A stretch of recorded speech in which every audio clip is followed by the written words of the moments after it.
Dean Newhouse, Dr. Davis Ajami, faculty and staff, parents, spouses, partners, loved ones, guests, and my newly minted fellow Indiana University alums, thank you for inviting me to speak with you on this most important day.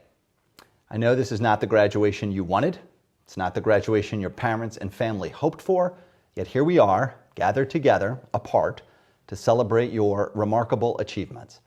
And celebrate we must, even during this time of deep crisis and uncertainty, especially during this time. Celebrating your important milestone is our duty, our privilege, and a source of great hope for all of us gathered here with you and for every single human being on this planet. My hope is that you're participating fully in this day, that you're wearing the dress or the suit you bought, wearing your cap and gown, surrounded in person or virtually by the people who love you and who have supported you in your personal and academic journey. You know, it's easy to think of this as an exceptional time. It certainly feels exceptional. Sickness and suffering on a scale few of us have experienced, loved ones lost, millions of people around the globe sheltered in place, lonely, scared.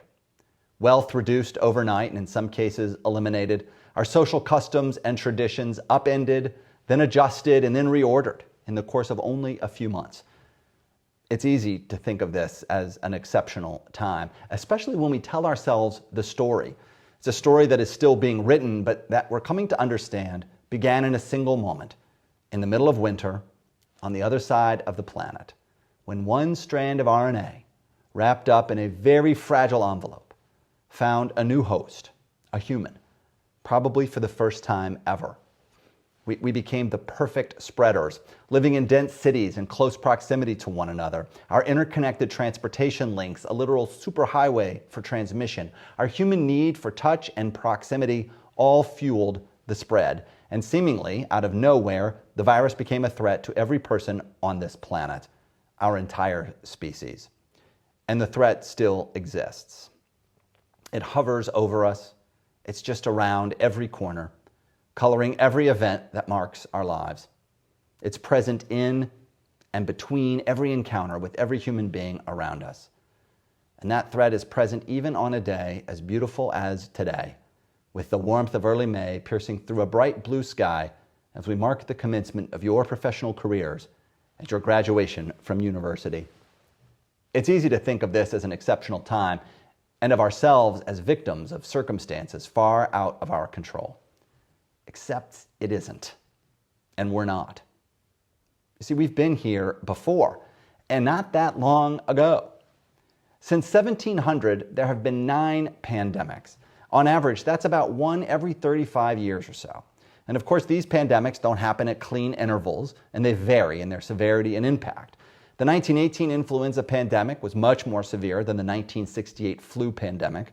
The 1918 pandemic killed between 20 and 50 million people. The estimate interval there is staggering all by itself. But the 1968 pandemic killed 1 million people. 1 million. That is not a small number. And 1968 doesn't feel that long ago to me, and I'm betting it doesn't feel that long ago to most of the faculty, parents, and loved ones gathered with us today. But if 1968 feels like ancient history, we can look to a much more recent and enormously tragic pandemic, HIV/AIDS. Since the first cases of acquired immunodeficiency syndrome were reported in 1981, an estimated 65 million people have been affected and 25 million have died. I don't mention these tragedies to diminish the threat we face now. The COVID-19 threat is as real to us now as any of these threats were to those who lived through them and are still living through them. HIV/AIDS may be treatable, but that treatment assumes wealth and privilege and access to quality health care. And this HIV/AIDS pandemic continues today. There is still no cure. I mention these tragedies to highlight one of the cruelest features of humankind, our predisposition to forget the lessons we've already learned. Now, in fairness, this may be adaptive. So pandemics occur with low frequency in relation to the average human lifespan.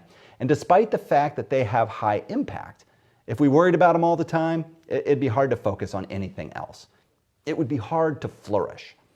It isn't that we ignore disease and pestilence, quite the contrary. That we can enjoy such long lifespans and such a high quality of living is directly attributable to human ingenuity, creativity, and our disciplined adherence to scientific inquiry. We have eradicated some disease, controlled many others, yet when pandemics arrive, we're slow to see it happening, and then we all must work collectively through our amnesia. Invariably, we ask, how could this be happening? Why me? Why now? We're surprised, shocked. I've spent most of my professional life thinking about protecting health systems and communities during crises.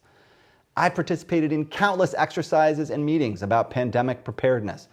I've worked with health systems in Africa during Ebola. I helped write a few of the plans and playbooks that we're currently using to respond to COVID-19. You would think then that I'd be immune to this amnesia, that as a quote-unquote expert, I'd have seen this coming. But just like each of you, I find myself times observing our situation with a sense of bewilderment, as if I didn't even really believe the work I'd been doing for decades. And in the middle of tremendously long days throughout this outbreak, I've found myself telling myself with astonishment, we're in the middle of a global pandemic right now. And at the end of the day, in the dark and quiet of the night, when the demons come, I think about the suffering, not only of those who are sick, but of those who are alone in isolation, those who have lost loved ones, those whose lives have been upended. And I think we have to do better.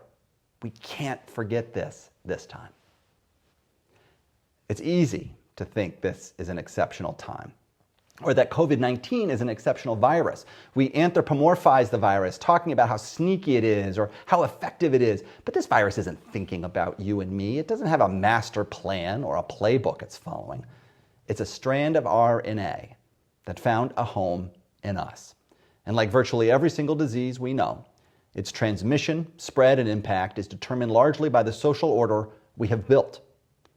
News reports have observed with surprise the disproportionate impact of COVID-19 on communities of color and among the most vulnerable in our community, the homeless, prisoners, the elderly, the poor.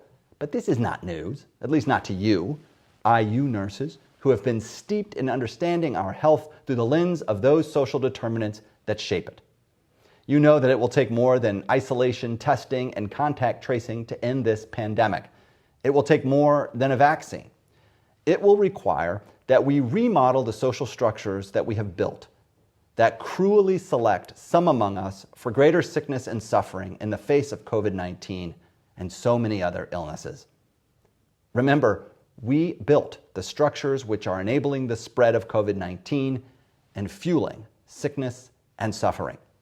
We already know those social structures that impact our health, socioeconomic status, education, our physical environment, economic security, access to quality health care, and social cohesion. We call them the social determinants of health, but they are really the social determinants of our survival. And we ignore them at our peril. But ignore them we have. And instead, we've built an enormous sick care model that prioritizes rescue over mitigation, life-saving treatment over prevention.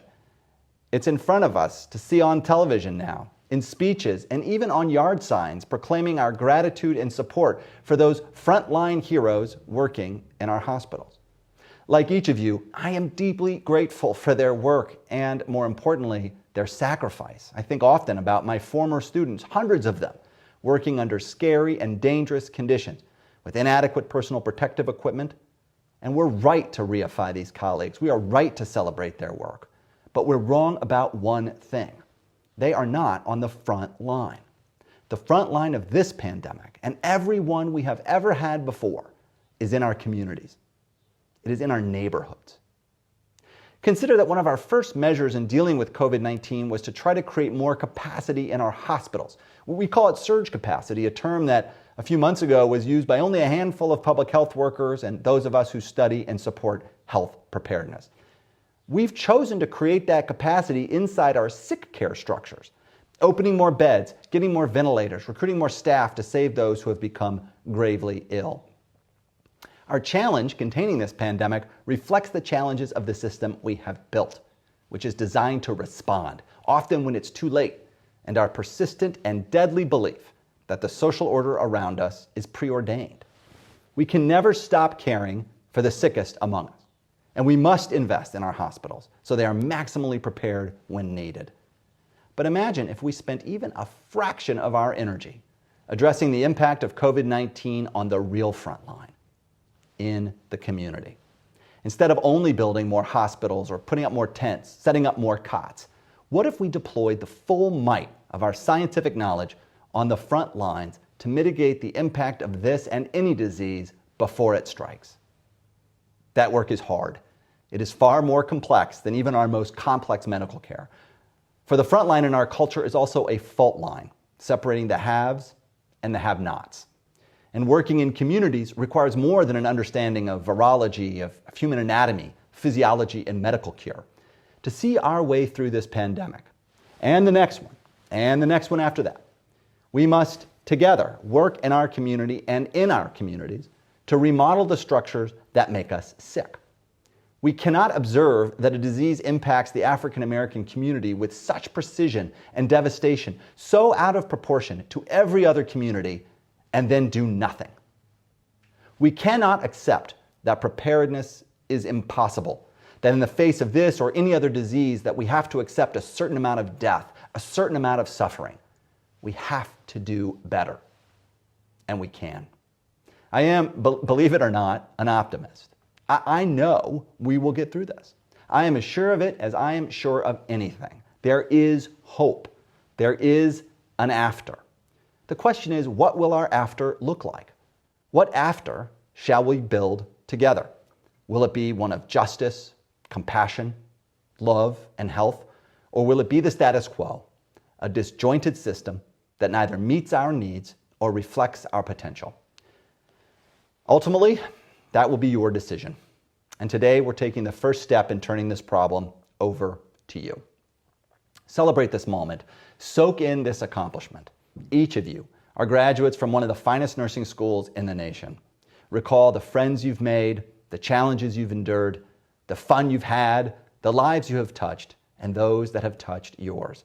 Find peace and joy in those memories and the deep satisfaction of knowing that you are prepared to do your duty. And then, join us. For your duty now is to join the fight. Join us and listen, observe, and see. What are we doing? What aren't we doing? Listen and learn. Learn the science, the psychology, the craft. Look to your mentors, your teachers, your experienced leaders and coworkers. Trust our instincts, value our experience, but challenge our orthodoxy. Never let us forget that COVID-19 was not exceptional and that we are only exceptional if we do better. We can't stop pandemics, but we can stop forgetting how to defeat them. Challenge the social structures that we have built over centuries, which subjugate the other, create the gravest of injustices, and bind our hearts and souls, and in the process, create the perfect platform, the tiniest strand of RNA wrapped in the most delicate of envelopes, to threaten us the same way again. While I'm sad to not be with you in person today, I'm so lucky to have only one image of you in my mind, and that is all of you grouped together, dirty and tired from a day of mass casualty training at Muscatatuck, where you demonstrated your grit and your resolve. Your colleagues told me that you would be the generation of nurses that would change healthcare forever. I hope that's true. That's the image I want to keep with me as you embark on your careers. So wherever you work, whatever kind of nurse you become, whether you work in the ER, the NICU, the OR, the health department, or the school down the street, remember, we're all public health nurses now. It isn't the graduation you wanted. It isn't what you and your family planned. But here we are, together, apart, aided by a technology that will allow you to remember this day forever, if you wish. So from time to time, let me invite you, watch your ceremony. Listen to your name being called. Listen to the names of your friends and classmates. And remember that every name being called today represents hope for all of us. When it's bad, when it gets dark, when you get scared, watch the tape. Rewind. Repeat. Listen to your name. Listen to the names of your friends. Find hope there, as we do, for this marks the day you joined the fight. Never daunted, we cannot falter. In the battle, we're tried and true. My fellow alums, welcome to the fight. and know that we're all for you.